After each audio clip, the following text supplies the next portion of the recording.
ता रामानंद स्वामी कल कबीर झाड़ू फेंक दो आई ठाकुर जी का मूर्तिया देखल बड़ो कि ना। अब घड़ी तनी बहुजन समाज जागल बा, अब घड़ी ढेर लोग पूजा उजन नहीं खे कहा तनी हीरो लोग अब चलहाक भइल बन जब से चिरुकिया उखरल हियो तनी तनी अब यहो लोग बुझाइल बा कि चुरकी उखरा ऐसे कि कथावा खाली है कहिलो। अब तो तब उठा के डलवा जाई नया कंटेंट मिल गई। जिस धरती पर दो संत पैदा हुए, एक रविदास जी और एक कबीरदास जी, दोनों एक आश्रम के शिष्य थे। अंतर इतना था कि रविदास जी संत विचार के थे और कबीरदास जी थोड़ा रंगीन विचार के थे, जिस विचार का यह बिरहा का एक राम। कबीरदास बिरहा से भागूंगा नहीं। एक बिरहा सुनिए, आधा घंटा का बिरहा, घड़ी देख के समय आधा घंटा ही बिरहा बा कैसन भूमिका तनी स्वर बना के वो मास्टर।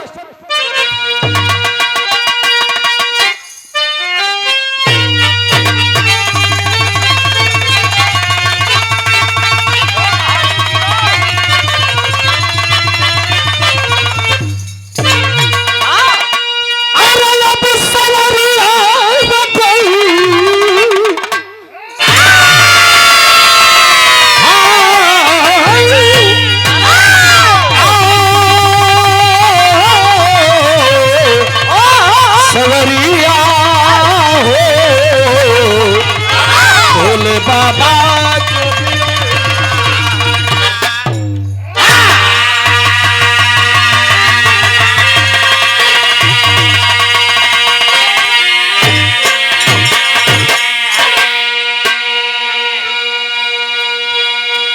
जैसे रविदास गुरु की बारी अमर हो गई कि मौन रहे चंगा तो कठौती में गंगा। कबीरदास की एक बारी अमर हो गई, जबकि दोनों गुरु भाई हैं। कौन बारी? कबीरदास की उल्टी बानी या बरी से कमर भीजे। यूट्यूबर भाई लोग ले लो जाए बिरहा के। बड़ा बड़ा नया नया डालत रहा जाए, पुरान डाला जाए। हाँ, अब तो लोग से हमारी है निवेदन रही काल नया डाली है जाए। सुनो, उल्टा सीधा कर जाए। चुप इसलिए कि हम लोग शरीफ गवैया है और जानते हो उसमें कमेंट में उल्टा सीधा कौन लिखता है? जो साले जलते हैं वो लिखते हैं। तो उस जलने से और कमेंट करने से कलाकार के ऊपर कोई फर्क नहीं। जब श्रीकांत लंठ है तो श्रीकांत लंठ महाराज लिखो सके तो ना विरोध करियो सो। जिसका विरोध हुआ है वही आगे बढ़ता है। भूमिका लगे था मास्टर। शब्द के अर्थ में सारी दुनिया बनी, फिर भी नाजुक जमाना न जाने तराना। वर वक्त पैर उल्फत में अपना बढ़ाकर बनाया जमानों पे सहूरी का दीवाना। दुनिया का पानी बचाता है सागर,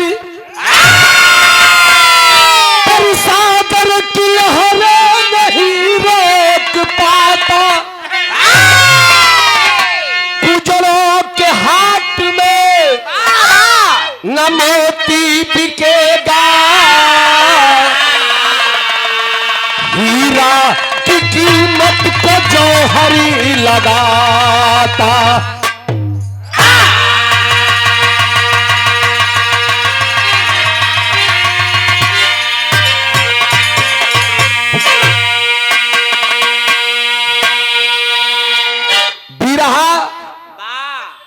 ऐसी विधा है मित्रों,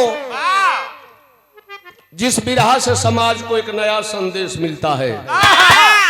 तरज धुन क्षणिक आनंद होला।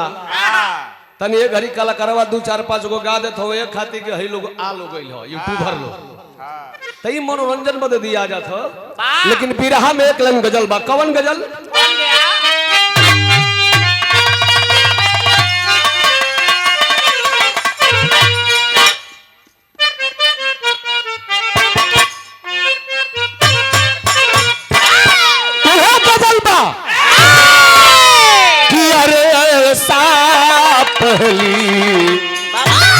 अरे ऐसा पहली बार हुआ है,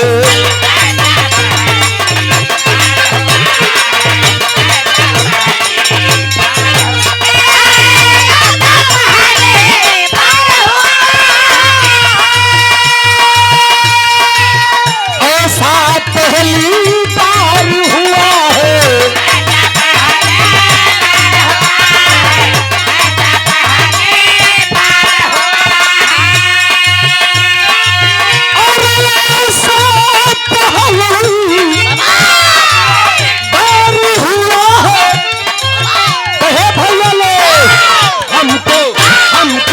हमको किसी से प्यार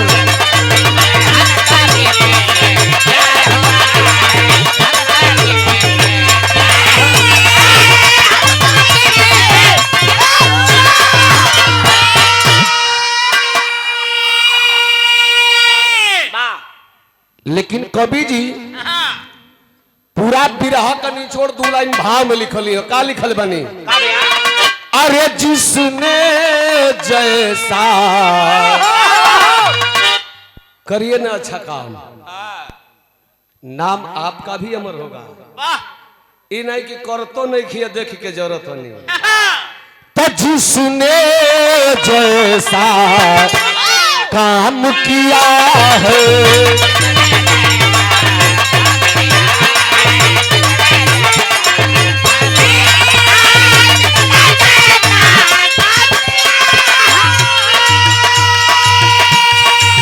जिसने जैसा काम किया है,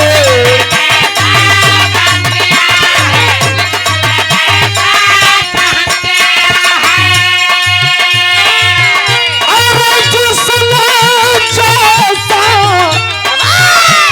काम किया है भैया लोग, उसने नाम किया है।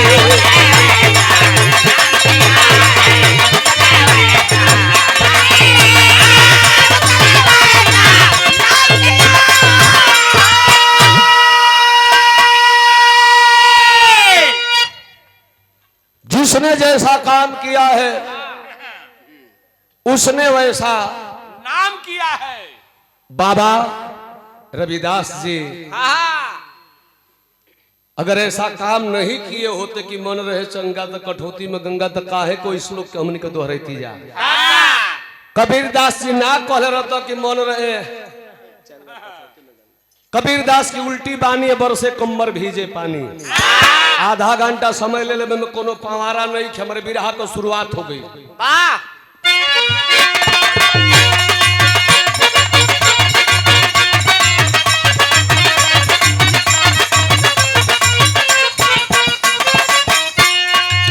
अरे शुरू हुई है साहब कबीर की कहानी, पहचान नहीं पाए रामानंद जी ज्ञानी।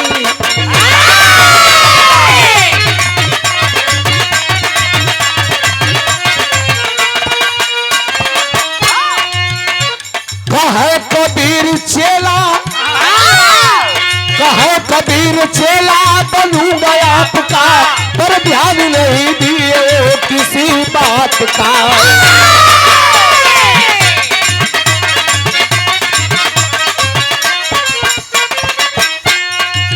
अरे बैठे थे कबीर, बैठे थे कबीर मन मार कुटी पर, एक रोज किए मन में विचार कुटी पर।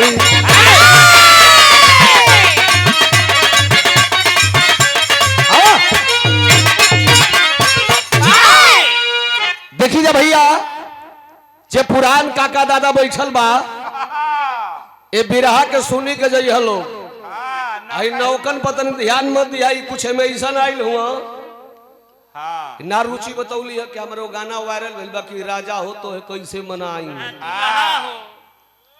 तो कुल देखे आई रहा के भाई रुचि आइल में प्रतापगढ़ से गरम के होला बा 65 जे पाई मान जाई मलकाई जाता नहीं केवड़िया खुले रखले रही हो खाली दोनों का एक एगो सुन के आई आए तो भाई जे ऐसन कोई के आइल नौजवान भाई तो केवाड़ी खुलले होई जाके केहू मत कर दे तो नौजवान लोग जाए वाला हो भैया वो जा सकला नहीं तो जे बिरहा के मतलब समझे वाला है 20 मिनट बचल बिरहा हमरे बिरहा का शुरुआत हो गई कबीर साहब रविदास जी रविदास जी के गुरु रामानंद गुरु कबीर साहब के गुरु रामानंद गुरु के कुटिया पर 5 बरिस के अवस्था में कबीर साहेब पहुंचलन हाथ जोड़ के कबीर साहेब रामानंद स्वामी से वो बात कहलन बड़ा कचक्का तर्ज लगे थे मास्टर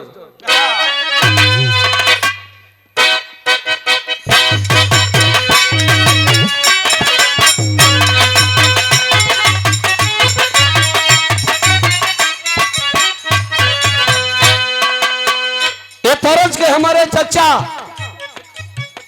जद्दू घराना के पीठासीन गुरु श्री नारायण यादव जी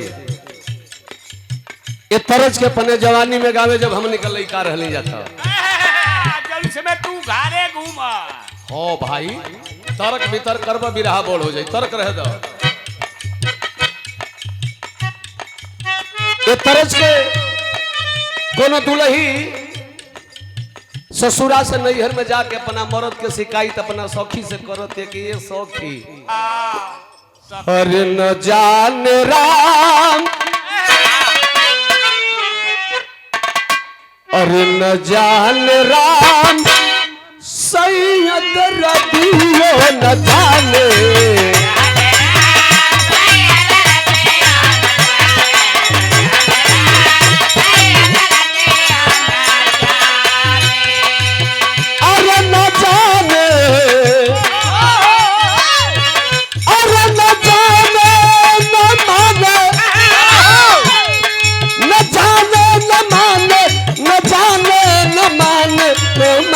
राम सैयद रबियो न जाने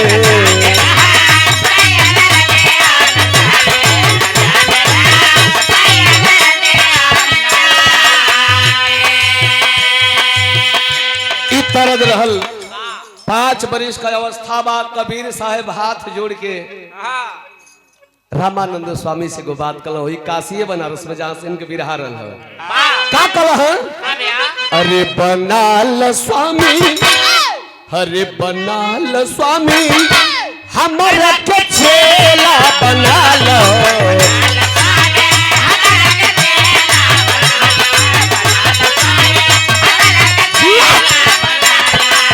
ओ स्वामी जी हमार मन करता कि आपका चेला बने रामानंद स्वामी कला रे तू बालेपन का उम्र बा ए बाबू भाई खा खुले भक्ति भजन बड़ी तपस्या से होले बड़ा कठिन होला जा घरे पढ़ लिख बल हुई हो चेला बना ले इतनी बतिया सुन के कबीर साहेब झरझर झरझर रोवे लगल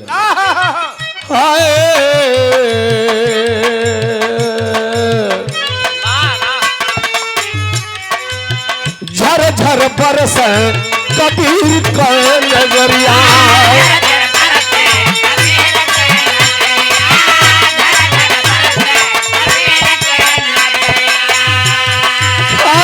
अरमान स्वामी दुअरिया दुअरिया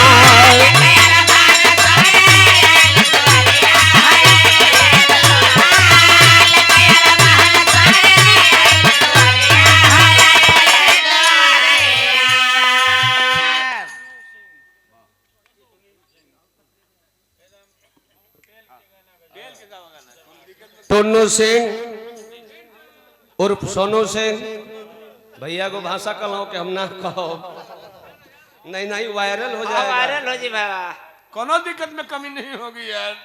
दिक्कत में कोई परेशानी हो जाएगी, सुबह हमारे घर पुलिस आ जाएगी, सरकार दूसरे के जो डर के पकड़वाएगा वही छोड़ाएगा। हाँ हाँ बतासा बाबा वो, अच्छा बतासा फिल्म में वाह मुन्ना भैया। तो झर झर बरसे कबीर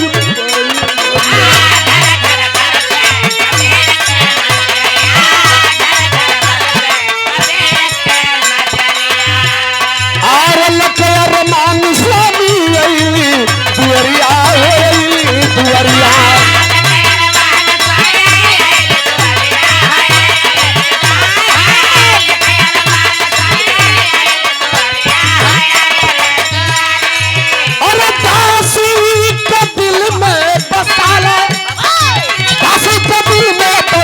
बनल स्वामी हमारा के छेला बनाल।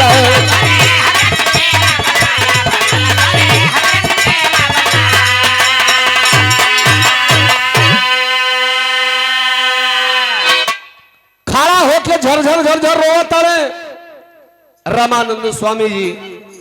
कल के भाई ये लड़का का मन बा भक्ति करे के देख खेदल ठीक नहीं खे के कोनो तरीका से खेदी। कबीर तुमको चेला बनाऊंगा, लेकिन तुम्हारे सामने 3 सवाल। बिरहा सुने वाला भैया लो मेन पॉइंट बिरहा का खड़ा हो गई। तुम्हारे सामने 3 सवाल है, आ तीनों सवाल में पास हो जाइबो तब तक कुटिया पर रहबो, नहीं तो घर जाके घर में भजन करिए। बिरहा सुने वाला भैया लोग कलाकार के हुबोल ना होला। भैया हाँ जेके हाँ चापी ना हम चाप देखी भैया मुन्ना बे तू चपले रह, तू चपब हम चाप दे। तो से का झूठ बोलेगा जब तू अपने आदमी बड़ा। ए भैया आखिरकार कबीर साहब कहा कि 3 सवाल बा, अब बेटा तू तीनों सवाल में पास हो जाइबो तो आश्रम पर रह लगवा हमार चेला बन जीबो। कबीर साहब से सवाल का कैलन रामानंद स्वामी। पहला सवाल चालू हो गई, बिरहा का मेन पॉइंट खड़ा हो गई। जा सवाल का कैलन हो तरज लग गई।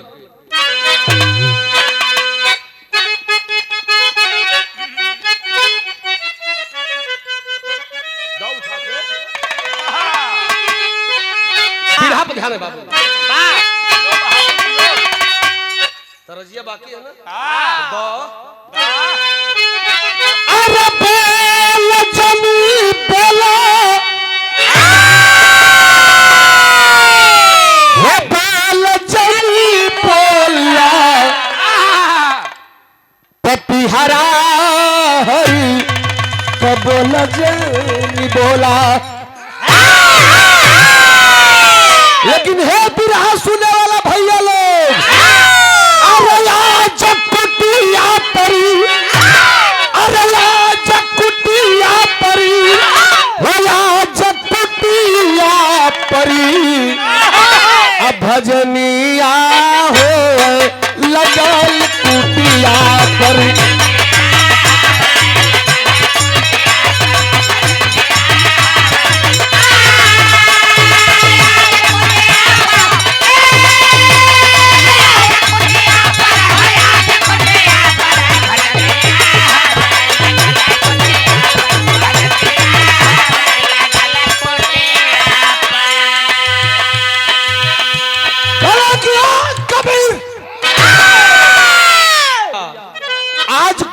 पर हो आज कुटिया पर भजनिया होखे लगल कुटिया पर कला की कबीर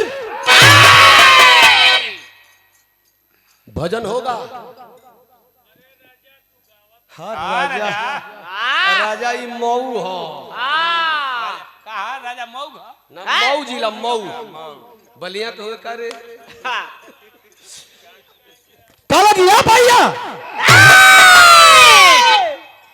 कल कबीर बेटा झाड़ू उठा लो। अब देखो कबीर साहब का लीला शुरू। कल रामानंद स्वामी की झाड़ू उठा लो। आई ठाकुर जी को हई जो मंदिरवा बा इनका सफाई करो। कहले कि आय हाय हाय पहला सवाल तो बड़ा गड़बड़। कबीर साहब झाड़ू उठौलो, देखा ये से इनका बाले पन्ने से लीला शुरू हो गई, झाड़ू लगावे लगल तो साझ सवेरे लगल झाड़ू लगावे।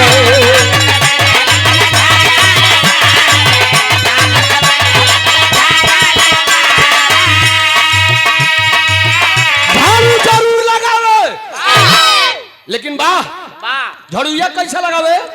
अरे बहरे का पूरा करकट भीतर फुकावे।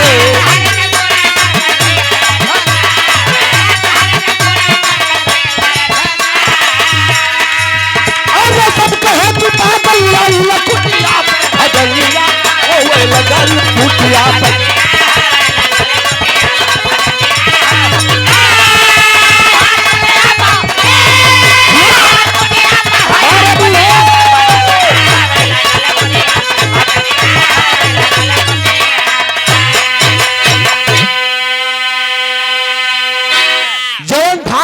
मंदिर हॉल कहला कि कबीर इस मंदिर का सफाई करना है, तुम्हें झाड़ू लगाना है। कहला कि बिल्कुल कभी बिल्कुल गुरुजी सफाई करब। झाड़ू उठौलो तब मंदिर बहे जा तो झाड़ू लगाव तो मंदिर है जब तो हर केस मारा के हारमोनिया पर गाजा जाओ। जितना दुआरी पर उखी का गुला पुआरा कचड़ा जो रहल झाड़ी के लिया कोई मंदिर में गाजी दी हलो। जैसे बुझावे कि सोमत बाबा जरावे के गजले हुआ। वो दिनवा नहीं रहले। वही ठाकुर जी की मूर्तिया पर रामानंद स्वामी गौरी कुल चेला कहला कि गुरुजी पता न कहां से पगलन चेला धक के लिए बड़ो जिंदगी भका सफाई कोई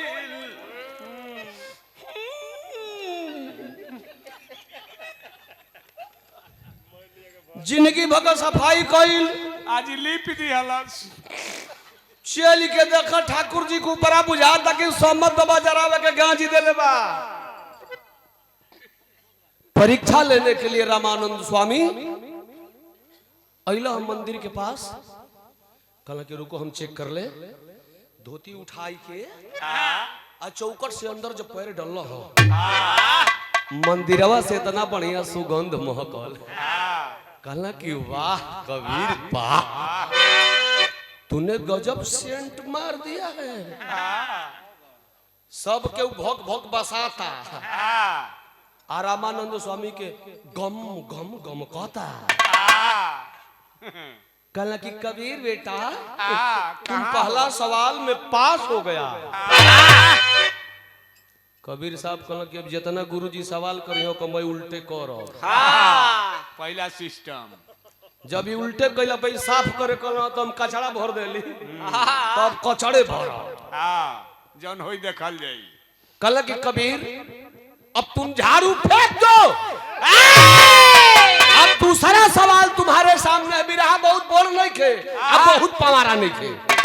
दूसरा का सवाल का के हम तुरंत बदल गई।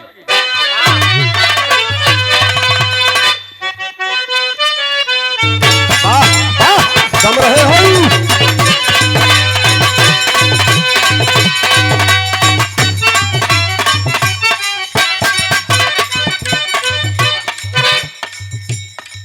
हाई देखी जा यही हमारा हारमोनियम मास्टर साहब नहीं हो विजेंदर निया कौन मरद रहल क्रिकेट का टीम तैयार कर दिले बा। वाह मैं 13 14 15 को मेरे रुआ कलश के राजा बन कर का मुंह आवे पर लागल बाड़ा हो। पहले बजे में बजा ए राजा कहला कि देखे में हमार दोस्त नहीं के मैं दोस्त और बा। रात भर बिरहा में हारमोनिया बजा के जब आई ना घरे आई ना तो तू इतना बेजोड़ लिपस्टिक लगावे ली कि देख के हमर साला दिमाग में ठनक जाला। ई कहत रे अपन मलकाइन से का कहत रे अरे मोर कौन पासबा अरे मोर कौन पासबा बताला खाली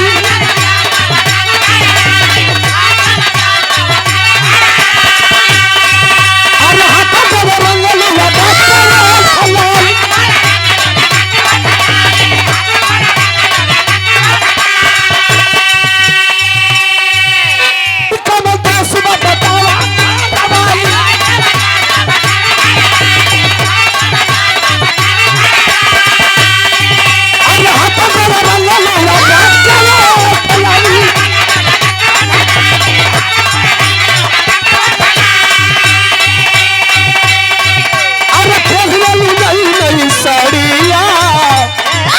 ए गोरी ऐसे तलाड़ जाए गोरिया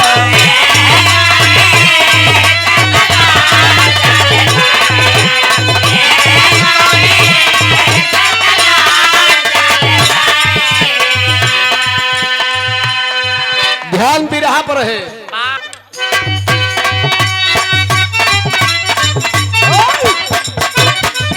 अरे रामानंद स्वामी झाड़ू चल लगा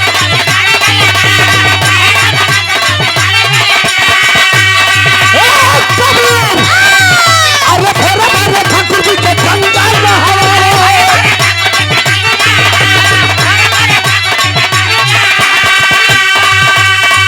अरे फेकल कबीर किनारा ए भैया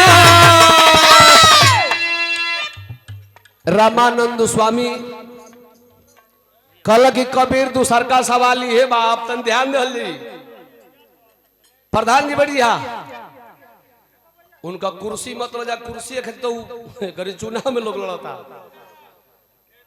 हाँ कुर्सी कुर्सी ली है जमत भैया बढ़िया हाँ ता रामानंद स्वामी कल कबीर झाड़ू फेंक दो आई ठाकुर जी का मूर्तिया देखल बड़ो कि ना अब ए घड़ी तनी बहुजन समाज जागल बा अब ए घड़ी ढेर लोग पूजा उजन नहीं खे कहा तनी हीरो लोग अब चलहाक भइल बड़े जब से चिरुकिया उखरल हियो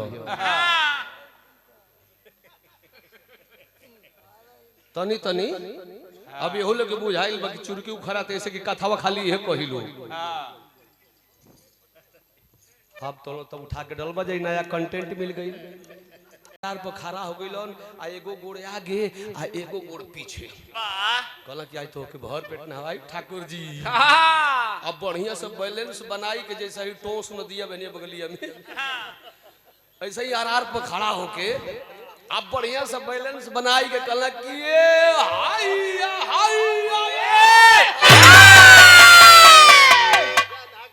हाय जा भर पेट नहा ली हो जब सांस फूले लगी तब बताई हम आके निकाल ले तबे तो बालू में रगड़ा के साफ हो जाइबो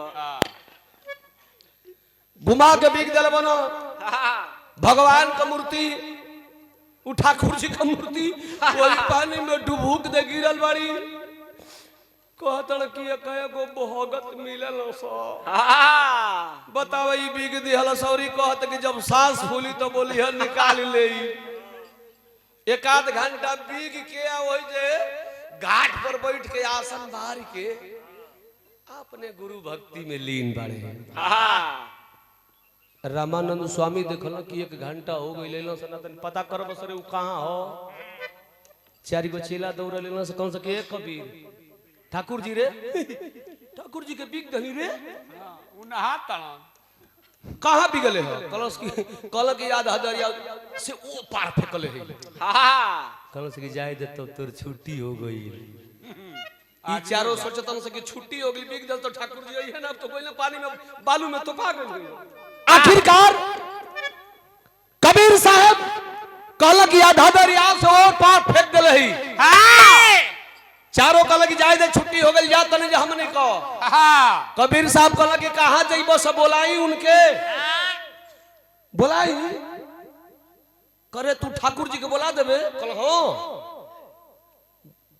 प्रभु बड़े नहीं हैं बड़ा भक्त होता है अगर भक्त के पास अच्छी लगन है तो प्रभु को नंगे पैर दौड़ कर आना होता है लेके थरियावा तुरंत बैठ गए आसन मार के कहलक कि ठाकुर जी बड़ा देसी घी के पूरी ली लले बाड़ो निकला ठंडा गइल होइबा तोहरा में अगर शक्ति हुई या कबीरवा में भक्ति हुई तो हे प्रभु आके थरिया में बैठन है तो हमार गुरु जी जब फेल कर दी हाँ ठाकुर जी कहल कि बोला तो बा खेद तो बा कैसन भगत आ गई कहल कि जाए के पड़ी भगवान को ठाकुर जी की मूर्ति ऊपर अली थरिया में लेके जब चलल तो चारों चलल सब भागी कौन तो अरे यार जब ठाकुर जी के फेंक के बोलावता तो हमनी के फेंक तो बुलबुला के मर जाए फिर पता ना लगे भागा सो चारों भाग के कुटिया पर अइलन कहला कि स्वामी जी, रामानंद स्वामी से कहते के स्वामी जी अब पता ना कहां से चेला बोलोले बड़ा उ पानी में फेंक के ठाकुर जी के बुला ले सो जल्दी हो दरवाजा खोला कुटी का वही में तू ढुक हमनों का ढुकी जा नहीं तो हमनों के फेंकी हमनों के बोलाई उ तो हर चेला नहीं खे स्वामी जी, उ तो हर गुरु बा। अरे तो उसको कबीर साहब कल क्या कबीर बच्चे क्या बोल रहे हैं?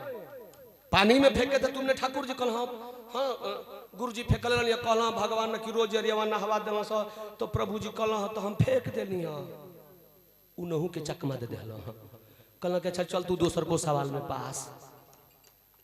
तो कबीर साहब कहला कि गुरु तो तीसर की कवन है? कहला कि बस ये आशा है। और धर्मेंद्र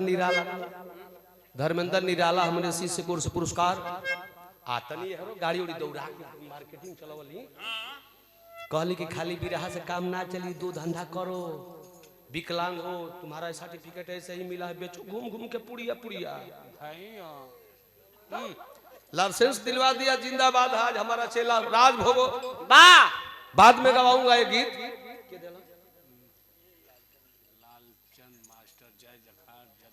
लालचंद मास्टर साहब जय जखाड़ गुरु जद्दू अखाड़े के संरक्षक माने हमारे घराना के संरक्षक महोदय साहब गुरु जी के चरणन में सादर प्रणाम। यादव होटल यही पेट्रोल पंप के बगल में। अच्छा यही होटल बात सवेरे यही रुक जाए, आजमगढ़ के दिनों में जाएगा। बहुत प्रणाम सब भैया लोगों के प्रणाम। कहा कि गुरु जी तीसरा का सवाल कवन हो? तो हमारे बिरहा का आखिरी सवाल तीसरा सवाल का तर्ज बदल गई।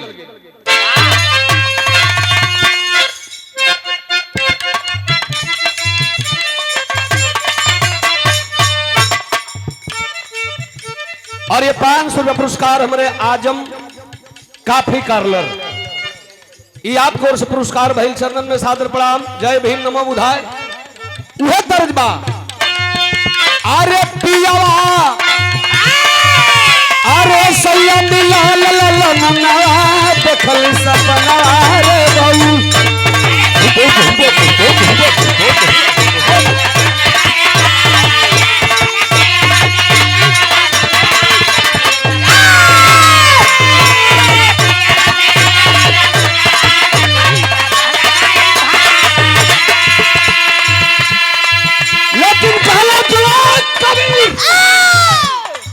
कान का पर्दा खोल के सुन ले मेरा तीसरा सवाल। अरे बोले रामानंद के इच्छा नवा सुनिए कहना ये चेला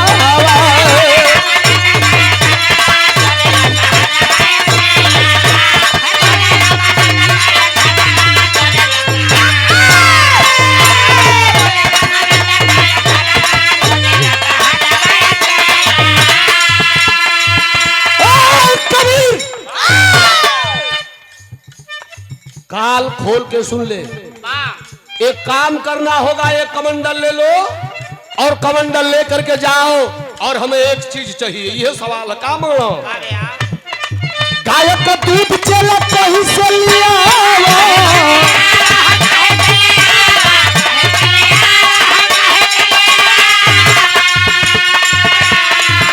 अरे तू भवन से ठाकुर जी के आग नहाना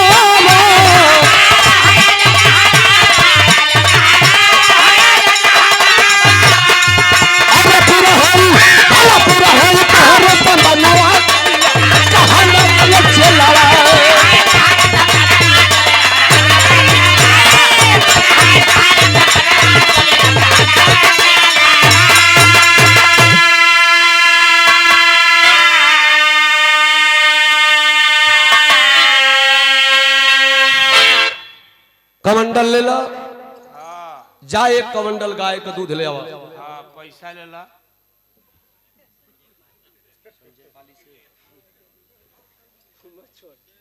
और पूजनी हमारे बड़का भैया संजय भैया पाली के पावन माटी से। जय भीम नमो बुधाय। सकल पंच लोगन के प्रणाम। कवंडल ले लो जा गाय का दूध लेके आओ दोपहरिया भइल बा।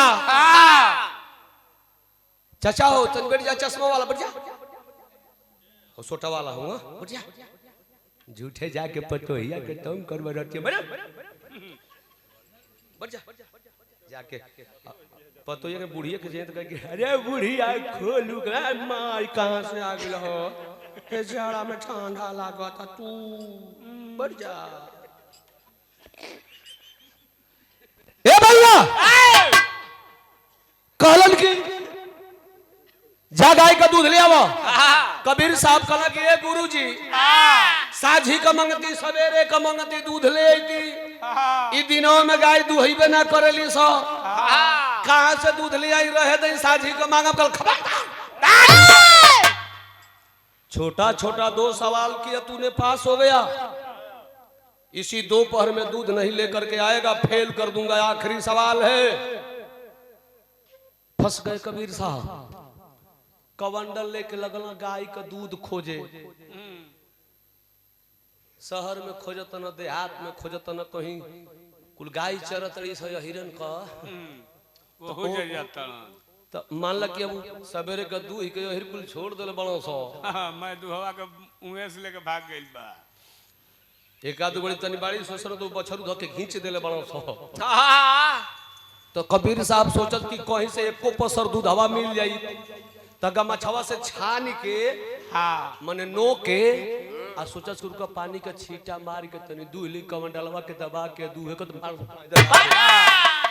कबीर दूरे हो जास। भक्त कबीर साहब रागराज कौन भैंस थोड़े है सब बढ़िया से लात गाई दूध नहीं मिला। उदास कबीर बनारस की धरती की सबसे पवित्र भूमि 80 घाट 80 घाट गइलन है जहां लोग पशुअन के फेंकता मांस का लोथड़ा खत्म बा मात्र ठटरी बचल बा। ठटरी के लगे गइलन ह अपना भक्ति से देखला कि ओ हो ये गौ माँ की हड्डी है। हई देख लीला कबीर का। अरे कबीर रविदास जी की बात हम लोग कह रहे हैं। वो कोई महान इंसान नहीं थे साक्षात भगवान के स्वरूप थे वो लोग साक्षात प्रभु के रूप थे। कबीर साहब एक मुठ्ठा दूब घास नोच के वो गैया की मुहवा तो धरतड़ कहतड़ कि हे माई तोहरा में अगर महतारी कौन सुखे हमारा में बेटा कौन सुखे तोहरा में शक्ति होके कबीर में भक्ति होके हो माई। बालेपन को उम्र बा अगर तोहरा में शक्ति होके हमारा में भक्ति होके तो उठ के घसिया खा लो माई। हमारे कवंडलवा में एको अजूरी दूधवा दे दो माई नहीं तो तोहर लइकवा सवाल में फेल हो जाई। बाहर कबीर साहब की भक्ति वह गाय की ठटरी गाय बन गई। आ कबीर साहब कवंडल के दबा के ठेगुना में लगल दूह तड़े। आ रामोनंद स्वामी कहना कि देखी केनी केनी जात त ये वो चेके करत यानी वो दूह तना ने साणसा ले हले रामानंद स्वामी पहुंचल मरलन पीछे से एक साणसा कहल कि आ कबीर सही सही बताओ तू है कौन। हाथ जोड़ के कबीर साहब कहल कि गुरुजी हम आपका शिष्य है। कहल तो हमारा शिष्य हुए तो ई गाय का ठटरी गाय कैसे बनल रे। कबीर साहब कहल कि गुरुदेव मैंने इनकी भजन किया आराधना किया आपको दूध चाहिए था ना तू तो हमसे ही ना कहल कि जर्सी का दी है चाहे घीर का दी है चाहे सही वाला के ले बड़ चाहे आपको दूध चाहिए था ना ये कवंडल का दूध लीजिए। अब कवंडल का दूध जब दिल पिठिया थपथपा देना कपड़ा से उड़ा दे कि धन्य है तू कबीर तू तीनों सवाल में पास हो गया। अब तू आराम से मेरे कुटिया पर रह सकता है। कबीर साहब अपना गुरु के साथ वही कुटिया पर रहतड़न। अब धीरे धीरे धीरे धीरे धीरे धीरे आ गई जवानी। भौरी चोखा खा के तो जवानी का पानी खतरनाक होले, जवानी में करियो बड़ा निक लगल, चमके शीशा जैसा। सुनील जवानी चढ़ल है कबीर के, आ जब जवानी चढ़ल तो जवानी चढ़ल में बड़ा खतरनाक कबीर साहब काम कर दिल, टेरी लग गई।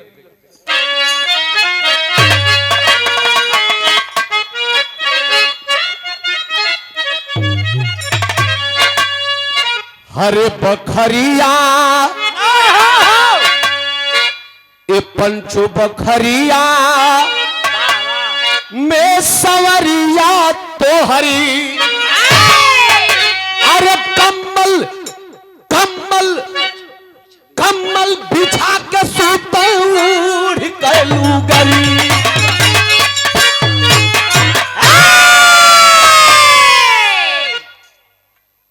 कंबल बिछा के सूते ओढ़ के लुगरिया, बखरिया में बखरिया में सवरिया तोहरी। आश्रम पर भाई जाड़ा में चाहे गर्मी हो के कब ओढ़ना बिछौना चाहिए ना। एगो कमरा मिलल बा फटला है बा, एगो लेवा मिलल बा, तो लेवा बिछावल न जाला आ कमरा चदरा रजाई ओढ़ल जाला। तो कमरा के बिछाव आ फटा हवा लेवा के ओढ़ तनी मुंह मोए काम उल्टा। ए भैया आखिर हई देखल जा, धीरे धीरे धीरे धीरे बात चलती है आगे। अब चलूंगा उस समय की बात। भैया भैया आखिरी पॉइंट, आखिरी गीत बा। गोरखपुर का रहे वाला गोरखनाथ बाबा, जिनकी भक्ति जगी है, शक्ति जगी है। हमेशा गोरखपुर से मऊ गाजीपुर होते हुए बनारस जाते थे, और बनारस के धरती का जो सबसे बड़ा संत होता था उसके साथ शास्त्रार्थ करते थे। अब बाबा जी के हरा 10 बड़ा बेइज्जत भी करे। एक दिन रामानंद स्वामी मैं रोवा गिराए के उदास बैठल हुआ। कबीर साहब कहल कि गुरुजी तो के कोनो गरियावला सो, कोनो ताना मरल सो, कोनो बात के कष्ट बा। हे कबीर के रहते आपको उदास चेहरा हम देखल नहीं की चाहत, क्या बात है? रामानंद स्वामी कहल कि तू जवानी में है चेला, तू नहीं समझ पाएगा। जो हर साल बाबा आते हैं बनारस में, इस बार का मुकाबला उनके साथ मेरा है। वो बड़ा संतन का बेइज्जती करन भरी महफिल में, जो हमनी का तुलसी का माला पहरे ली जा, जो चंदन का हम लोग टीका लगाते हैं, भरल सभा में बाबा जिभिया निकाल के चंदनवा चाट दिलन, कंठिया के घींच के दांतवा से दबा के तड़ाक से फोड़ दिलन। इस बार मेरा मुकाबला उनके साथ है। भैया भैया कबीर साहब कहला कि अरे गुरुजी कंठी फोड़े लो आ चंदन चाटे लो, तो लोग छोटी चुकी तुलसी जी का माला पहरे लो जा, आ चंदन खाली है ही पर लगावे लो जा। वेद के संगे लवेद भी जलता है। एगो आम का दाढ़ी कटवाओ गुरुजी, आप बड़े बड़े लोहार के बोलवा के बड़े बड़े गुड़िया वाला माला बनवाओ।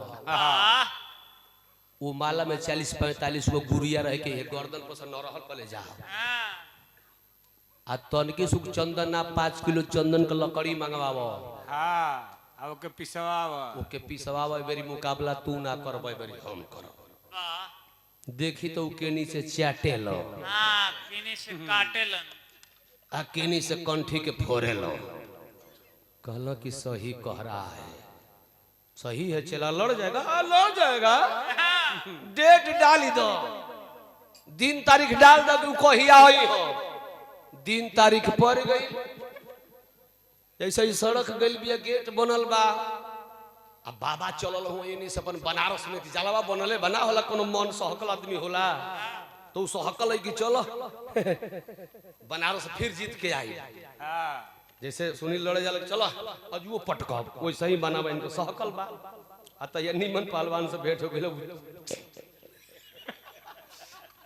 अब कबीर साहब खड़ा बना 5 किलो चंदन की लकड़ी बने और 5 किलो चंदन का लकड़ी लागला के मतलब कि धोती कुर्ता गमछा में हटा देहलन आइए 2 इंच का रामदेव वाली लंगोटी या कहीं कहीं देखल जंगलों में सधुइया रहला कटल नहीं हो खाली छिनिया रही रही हां खाली छिनिया थौरिया तोपले रही हैं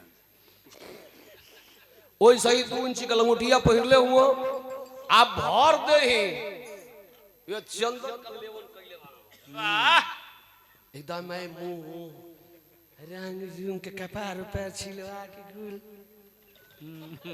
अड़भंगी महाराज बन के वही गेट पर खड़ा बना कंठी वाला माला आम की गुड़िया वाला लकड़ी का हेते हेते गुड़िया वाला माला जो ठेललो पर ना ढुकी अरे मुंह में छोटकी ने ढुका के काटत होइए है ओ बड़े बड़े गुड़िया वाला माला बनवले और नरहर पर ठक ठक लड़ता हाथ फैला के खड़ा हुआ अब ये गोरखपुर से बाबा सरंगी बजावत गावत सोरठी चलल है तन की एक लाइन सोरठी बा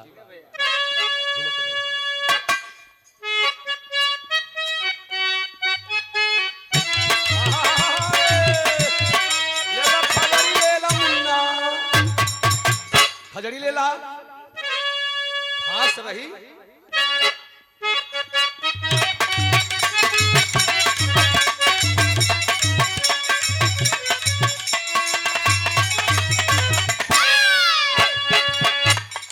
कभी जी यहाँ धुन डाल ले ली झूमत झमत जोगिया ले नगारी आय रे आई ले नगारी हो झूमत झमत जोगिया जाल मेरा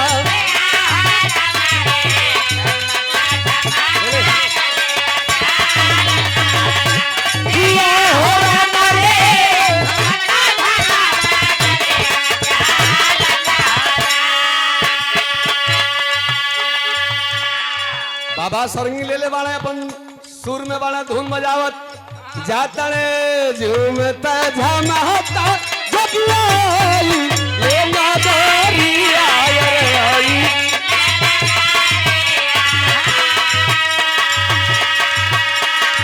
अरे झूमता झमता जगिया जाल मेरा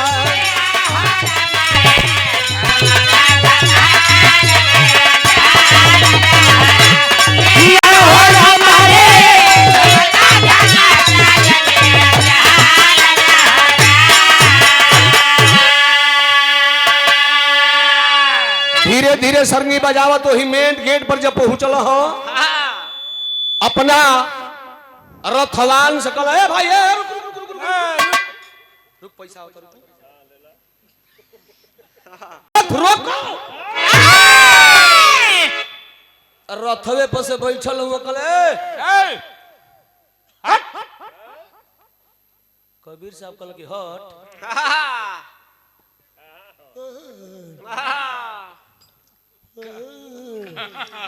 इतना जना तो देखे के लगे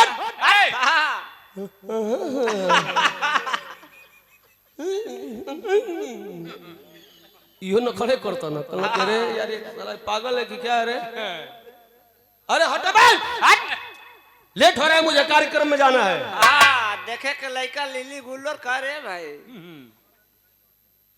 हट जाओ साइड हटो ना देख लगा तू पिया कड़ा वेड़ी या खड़के हैं हाँ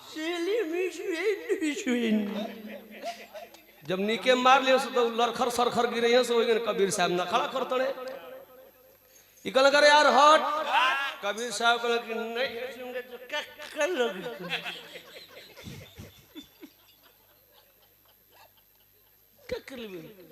कल कि अरे यार मुझे लेट हो रहा है कौन हो तुम कबीर साहब कल कि मैं कला हाँ तुम कौन हो कबीर साहब कल कि मेरा नाम चटाने और कटाने वाला है बाबा मैंने सुना है कि अब बनारस में आके बहुत चाटते हैं अब बहुत काटते हैं बाबा तो मैं इसलिए खड़ा हूँ कल लड़के तमीज से बात करो कल तमीज से ना हमारे तरज भाई जा कौन तरज मास्टर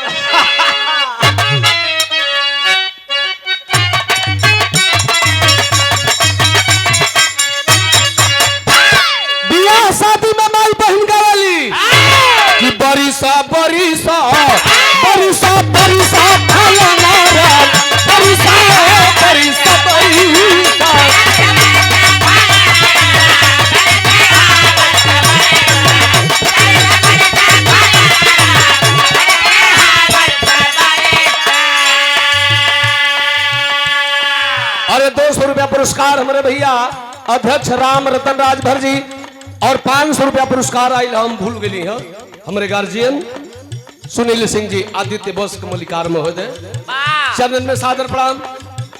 बरिसा बरिसा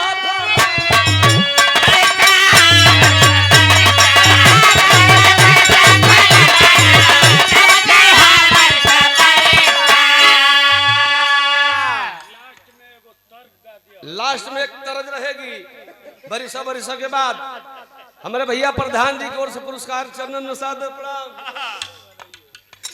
ए भैया अच्छा महफिल में हर प्रकार के लोग हो तो सबके संभालल जरूरी बा मलिकार।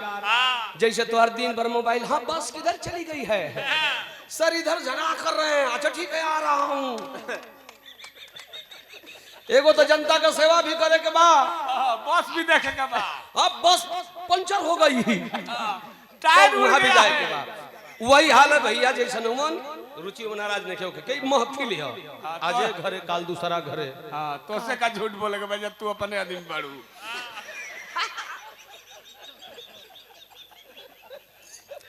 ये भैया तोहार वाली होई चाहे केहू का होई चाहे ना होई तोहार वाली होई रुका ना हाँ होई हम गए रुचि ना गए तो हम गए ना जी हाँ हमरे सुने के बाद वो तोहार नहीं सुनो लेकिन है देखी जा बरिसा बरिसा फलाना राम बरिसा हो बरिसा बरिसा लेकिन है देखो दुअर्थी भाव बा एक बगल वाला गौया सोचे लगल कि हमरा से ही मजाक करता रहे लेकिन कवि का लेखनी बा कबीर गोरख बाबा से मजाक में कहता रहे ये बाबा चाटो चाटो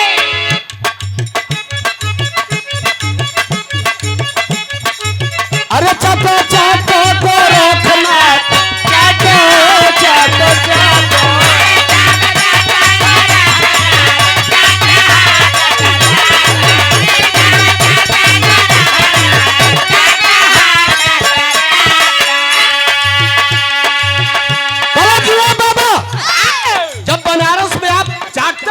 हमार शरीर लाले लाल बा आई ऊपर चाहे नीचे चाटो पूरा लाले बानी और डबल चाहे सिंगल चाटो आई मन करे चाटो करे से चाटो चाटो चाटो चाटो चाटो चाटो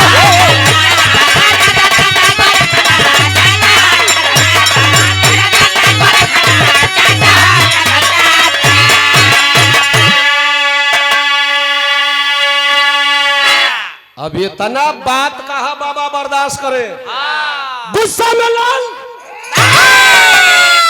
धाल दौड़ के बहिया कबीर का गले लड़के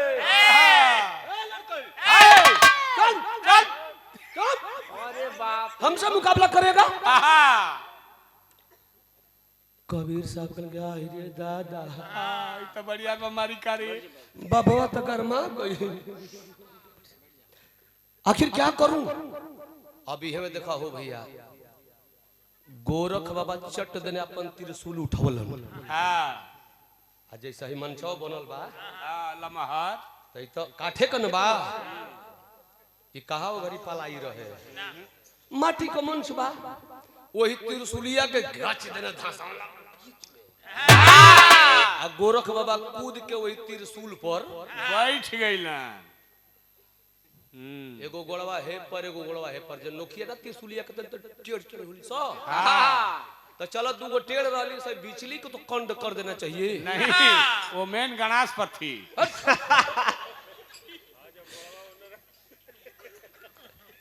बाबा बैठल वाले अब कबीर के उल्ला लकारा दला कबीर जानते हो मुकाबला किससे होता है जो लोग बराबरी के होते हैं हम छोटे बच्चों से बात नहीं करते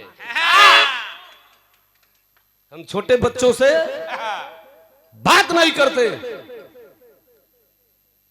कबीर साहब कहला कि यही से नमा गुरु जी डेरात रहल कि बाबा त्रिशूल पर बैठल बड़ो हमार गुरुजी कब बसवरी अपन नहीं छोड़ल कि कहीं कोई छटक गई तो गड़बड़ा जाई।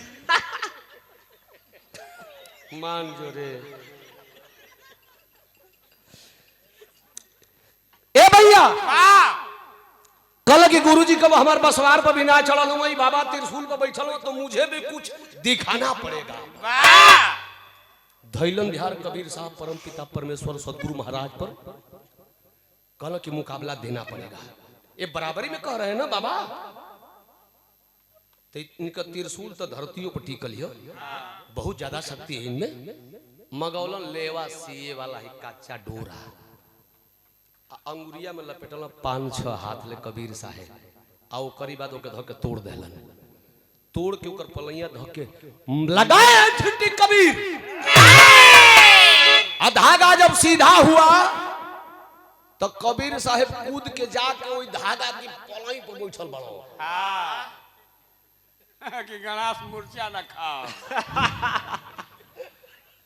वही धागा के पलई पर बैठल बड़े आ त्रिशूल पर बैठल गोरख बाबा ताकत ने कहने कि यार कबीर, अरे यार मेरी त्रिशूल तो धरती पर धसी है, तुम्हारा धागा तो ना नीचे से सटा है कहीं ना ऊपर से, कैसे बैठे हो?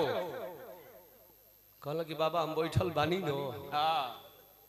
कहला कि तुम त्रिशूलिया बढ़ा के हमरो बरोबर में आवा। कहला कि वहां तो नहीं पहुंच पाऊंगा। तो कहला तो लचा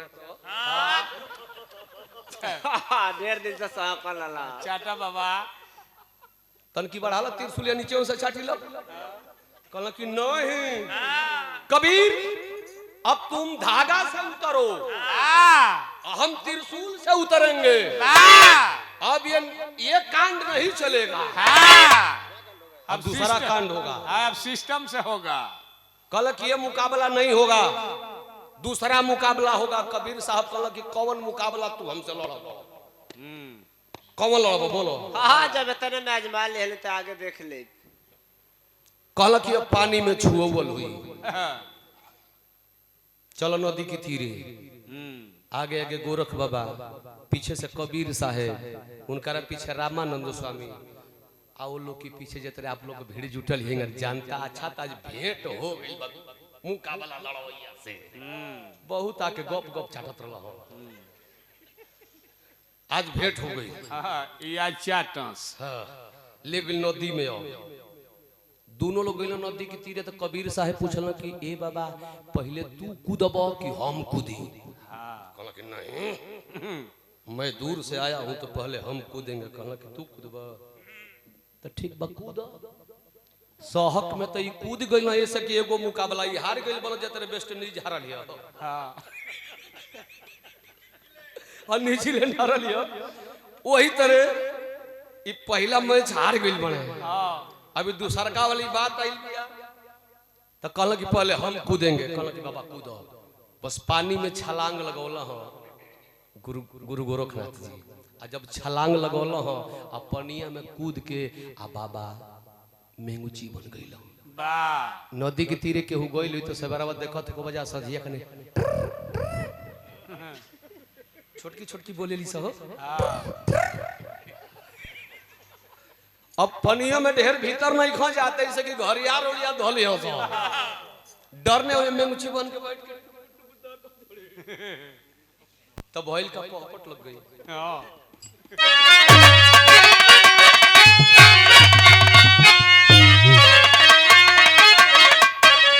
अरे कुदले गोरख, अरे वही गंगा जी के धारा तारा गोरंबा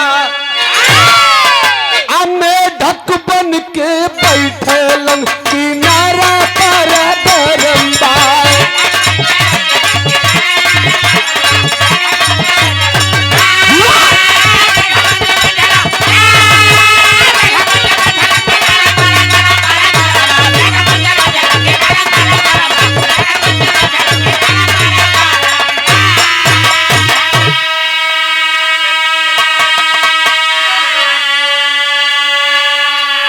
मेंगुची बन के बैठल बड़ा बिरहा। आखिरी पॉइंट के और भैया बैठल हेलो टकर टकर ताकत अरे कबीर साहब कहल करे महाराज बाबा कहाँ गइलो?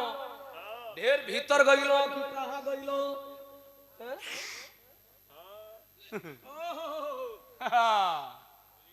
धैला गोरख रूपी मेंगुची के टंगरी कहला कि बाबा अरे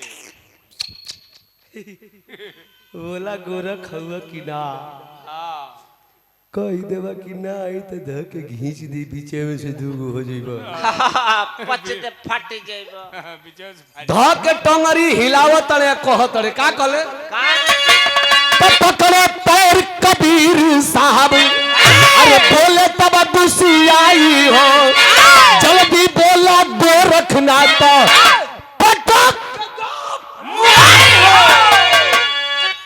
बोलो सही सही बता दो बोलो गोरख हो कि ना अब गोरख बाबा सोचता ना कि कहतन कि हाँ ई तो कही कि चाटू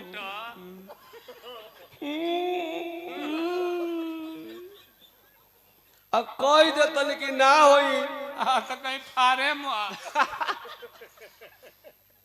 का करी परलन धर्म संकट में कहला कि हे कबीर अपन छोड़ा अबीर कबीर छोड़ दो हम ही गोरख हई ए कबीर अब तू भागो अब हम पकड़ो गनगना तो बना कहला कि तू भर दिन एक गो सवाल करबो कहला कि लास्ट अंतिम ए बेरी जे जीती जीत जाई विजयी के ताजो के बना जाई जे हार जाई कहला तकला आप रूप में बाबा खड़ा भइला कला हाथ मिलावा कूदत हई कबीर साहेब हाथ मिलौलन गोरख बाबा से हथवा मिलाई के कूद के पनिए में पानी बन गए कहला कि खोजो तोहर खानदान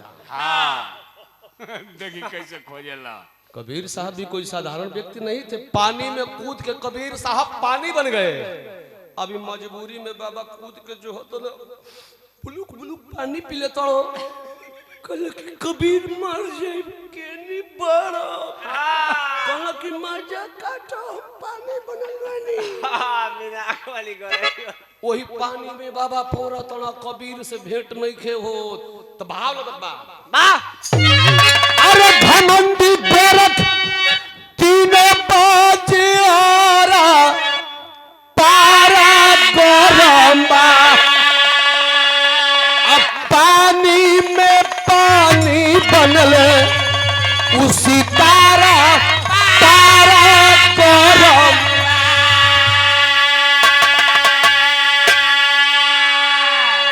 पनिया में वो पवरत लड़का आवत रहल जौन लड़का के नाम किताब में लिखले बा कमाल कमाल लड़का देखलस बाबा के पौरत कलश की बाबा ये पनिया में का करत हुआ कौन मछली मारत हुआ बिना आँख वाली यार बम चटा कल पानी में का करत हुआ बाबा गोरख जी कहला कि बेटा मैं कबीर को खोज रहा हूं घंटों घंटों बीत गया कबीर नहीं मिले लइकावा कलश की ना मिलल ना मिली हो उनके खोजे के बनो तो कबीर के नाम से एक परात पानी निकालो आ ढेला सरियाई के आ परात धो के नीचे से आगी लगाओ आ जब पनिया गरम हुई तो वही में से बुलबुला के निकली हो जब दहिया दुहिया जोरे लगी नियम तो बता दिलस कमाल एक बाणी बोले थे कबीर साहब वहीं पे इसको आप लोग जानते होंगे कि फूटल करम कबीर के कि मिलले पुत्र कमाल कबीर साहब बोले थे कि फूटल करम कबीर के कि मिलले पुत्र कमाल जाए कमाल ये बीच में ना अइता तो ऐसन गोरख के कितने अइते चाट चूटी के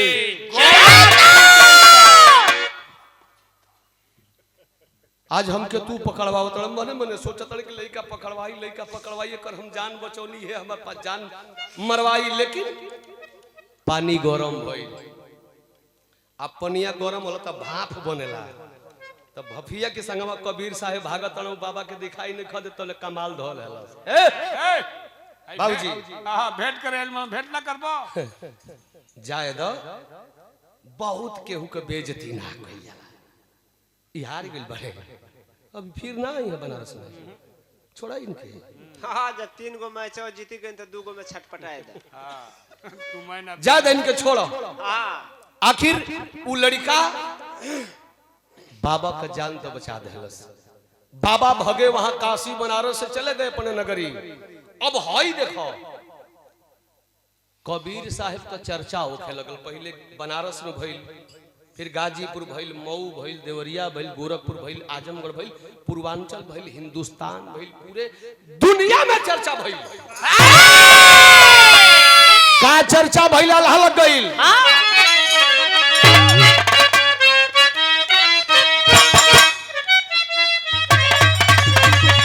अरे चर्चा कभी से बनल, अरे चर्चा कभी से बनल, भगत तौन छलवा बाबू।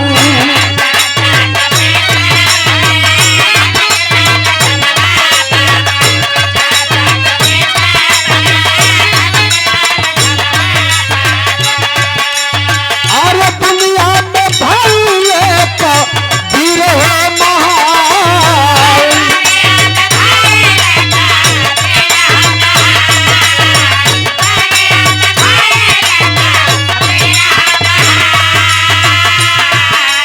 अरे अरब करे वाला सिख मुसलमानवा बाबू।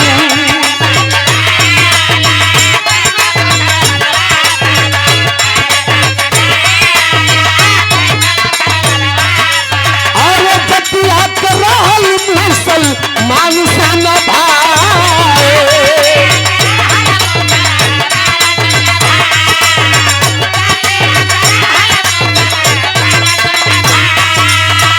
साहबा कबीर के अरब बोलवलस बाबू।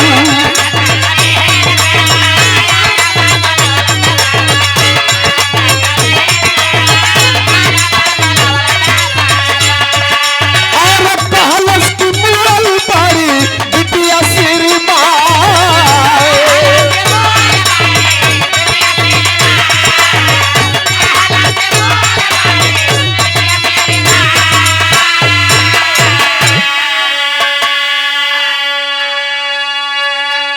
चारों तरफ चर्चाएं हुई है कि बनारस के धरती पर रामानंद स्वामी के दो शिष्य जो दुनिया में नाम कर गए हैं, एक संत रविदास, एक संत कबीरदास। वाह कबीर एक ऐसा तपस्वी है कि जो अपने मुख से बात देता है, अंधे को आंख दे देता है, बाजिन को बच्चा दे देता है, मुर्दों को जिंदा कर देता है। वाह मुअला के जियावे वाली बात, जब ये बात धीरे धीरे सऊदी अरब तक गई। अरब का रहने वाला सेकत की मुसलमान कबीर की चर्चाएं को सुना है। अरब से आया काशी बनारस, रामानंद स्वामी के कुटिया पर पहुंचा। पूछा कबीर कौन है? कबीर बोले हाँ मैं हूं। क्या बात है? बड़ी मायूस भाव से वह सेखत की मुसलमान बोला कि अरे बाबा मैंने तेरा नाम सुन करके अरब से आया है कि बाबा आपने मुर्दों को जिंदा कर देते हैं। कल हाँ करता हूं। तो बाबा मेरी इकलौती बेटी थी बाबा, जो मर चुकी है बाबा। बाबा आप मेरे साथ चलिए, मेरी बेटी को जिंदा कर देंगे बाबा न, तो मैं आजीवन आपकी सेवा करूंगा। बारे कबीर साहब न सोचे न विचारे, सेखत के मुसलमान के साथ अरब चले गए। मांगते हैं कहाँ है तुम्हारी बेटी की लाश, लाओ जिंदा कर दूंगा। सेखत की मुसलमान बोला कि अरे बाबा हिंदू धर्म में लोग मरते हैं तो या तो उसकी लाश को जला दिया जाता है, नहीं तो फेंक दिया जाता है। और मुस्लिम वर्ग में लोग मरते हैं तो उसकी लाश को कब्र में डाला जाता है। मेरी बेटी की लाश कब्र में है। सेकत के मुसलमान का बात सुन के साहब कबीर का न करे मूर्ख। भैया भैया विजय भैया, अरे मूर्ख, जिसकी मिट्टी इस मिट्टी में विलीन हो गई, उसको जिलाने की बात क्या करता है? छोड़ दे, मैं नहीं जिला पाऊंगा। म्यान से तलवार खींच लिया सेकत की मुसलमान कि अय बाबा, अगर तू मेरी बेटी को मुझे जिंदा वापस नहीं देता है, तू जिंदा नहीं करता है, तो तू हिंदुस्तान जिंदा नहीं जाएगा। आंखें नम हो गई साहब कबीर की। कहला कि वाह प्रभु, गजब परीक्षा लेते हैं भक्तों की आप भी। और अब में मेरी गर्दन कट जाएगी, अरे मालिक तो तेरे नाम पर दुनिया थूकेगी। कि प्रभु का सेवक था कबीर, जो अपने प्रभु के आशीर्वाद और अपने भक्ति से एक बेटी को नहीं जिला पाया, जिसके कारण उसकी गर्दन कट गई। तो आए मालिक कुछ करिए, कुछ करिए। आकाशवाणी हुई, आए कबीर जगा लो, जग जाएगी। मारो उस कब्र पे थप्पड़ चलाओ, जग जाएगी। कब्र के पास कबीर गए, हाथ उठाई, कोई कब्र पर ठोकल, बेटी जग जाओ कबीर के नाम पर। आज जैसे कब्र पर थप्पड़ मरल, कब्र की जमीन फट गई और वह मुसलमान की लड़की उस कब्र से बाहर निकल गई। अब बाहर निकल करके कबीर साहब का प्रणाम कर रही है। सेकत की मुसलमान के हाथ का तलवार हुई हथवे में, सोचत करे यार मैंने क्या कर रहा था। दौड़ करके बाबा के पैर पर गिरा। कबीर साहब बोले कि नहीं, तू क्षमा लायक नहीं है, मुझे जाने दे, मैं हिंदुस्तान जाऊंगा, तेरा कुछ नहीं चाहिए। लड़कियां क्या आदेश देता, बेटी तुम जाओ, महल में जाओ, बिल्डिंग में जाओ, तुम एक राजा की बेटी हो। इस संत फकीर के सामने क्या खड़ी है? आवाज देती है सेकत की मुसलमान की बेटी, आ मूर्ख, तेरी बेटी पहले थी, मैं अब नहीं। जो बाप ने मुझे जिलाया है, मैं उस बाप की बेटी हूं। लाख कोशिश किया सेकत के मुसलमान, लेकिन कबीर साहब के साथ वो लड़की काशी बनारस चली आई, जिसका नाम पड़ा कमाली। बच्चा जो पहले था, जो पानी में बताए, वो कमाल शक्ति से जिलाए थे, कमाल था। अपने कमाल शक्ति से इस बेटी को जिलाए, जिसका नाम कमाली। आश्रम पर जब लेके अइलन हो, रामानंद स्वामी का अंतिम चरण बा, एकदम पर गिल हुआ। तो आदमी जब गिर जाला, पुआरा कैठल खटिया मिले ले, तो जान तो लोग का कहला, तारा हे भगवान कलेश काट। उसी पोजीशन में रामानंद स्वामी अंतिम चरण है। और अंतिम चरण में आकर के रामानंद स्वामी के जब प्रणाम कैलन हो कबीर साहब, तो पूछला कि के हो बाबू? कहला कि गुरुजी हम कबीर है। तब कबीर हुआ। तो ए बाबू देखो, आदमी जब पुरान होला तब अपना पुरखा पुरानियन के लोग ले जाके गोड़ लगवावे कि दादा का गोड़ लागलो, ताकि लोग आशीर्वाद दे दस। मरे की घड़ी लोगन के जुबान में प्रभु का वास हो जाला, आदमी मुंह से कुछ कहेला उ पड़ जाला। यही से बुढ़ौती में अंतिम चरण में लोग गोड़ लगवावेला। आज अंतिम चरण में कबीर और गुरु चेला का दोनों जना का मुलाकात भइल, तो उन्हों के ज्ञान हो गई रामानंद स्वामी के कि कबीर कोई साधारण लड़का नहीं है, साक्षात के भगवान का स्वरूप है। आज हाथ जोड़ के रामानंद स्वामी कबीर के सामने कहना कि कबीर तू केकर चेला हुआ? कबीर कहला कि आपका। कहला कि तू हमार चेला हुआ कबीर, लेकिन आज ले गुरुदक्षिणा कुछ देहलो ना, एक चीज मांगत है तोहरा देवे के परी। कबीर साहब कहला कि प्रभु गुरुजी मांग ले, का चाहे? रामानंद स्वामी अंतिम चरण में अपना कबीर से कुछ मांगत, खड़ी के भाव लगत बा।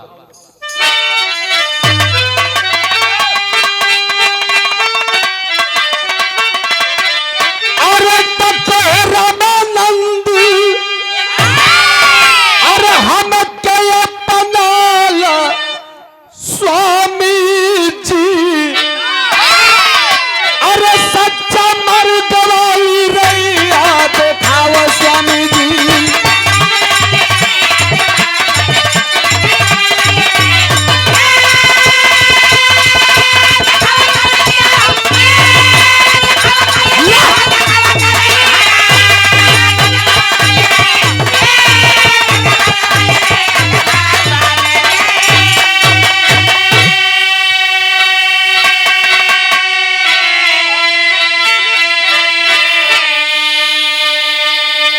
रामानंद स्वामी कहल कि ये कबीर तू पहले वचनबद्ध हो खा हमरा के कुछ देवे परी गुरुदक्षिणा में। कहल कि गुरुजी हम वचनबद्ध हैं, आप मांगी।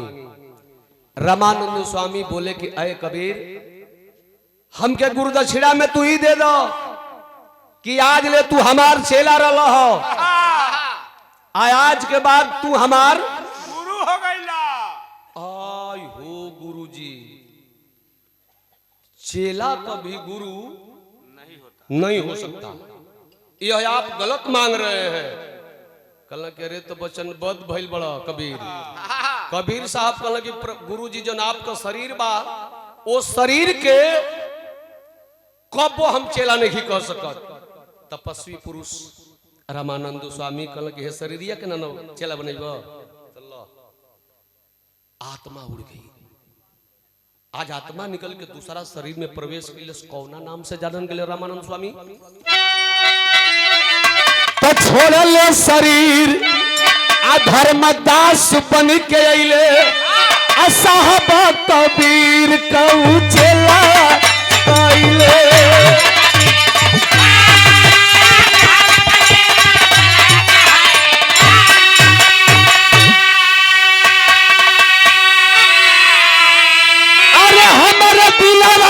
सपना स्वामी जी तो सच्चा मार्ग वाली रैया देखावा स्वामी जी।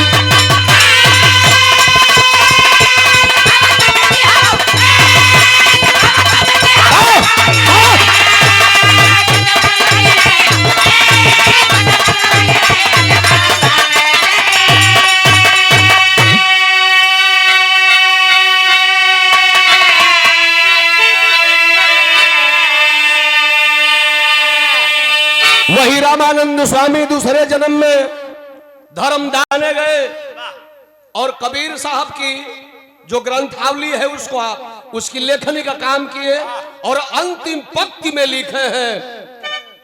कबीर साहब कसम खैले रहलो कि बनारस छोड़ के काशी छोड़ के दूसरा जिला जवार में कब्बो न जाके मरो। अपने आप के एकदम सब कुछ निछावर के हो, लेकिन अंतिम पंक्ति में लिखे हो कि जिंदगी भर से वलन काशी अब मरे की घड़ी मगह के बासी आखिर मौत हुई उनकी जाकर वहां बिरहा हमर समाप्त भइल। तो ऐसन ऐसन संत अब महापुरुष हवन हमने में आखिर बिरहा खत्म भइल। आखिरी लाइन गुरु चतुलोचन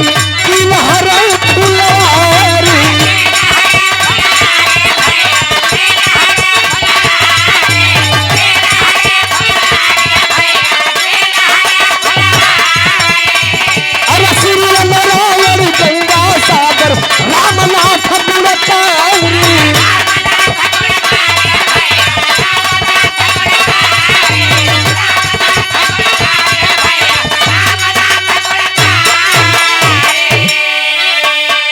हरे बखरिया में सवरिया तो हरी अरे याद राम कल सदगुरु की बलि पुजरिया बखरिया में सवरिया।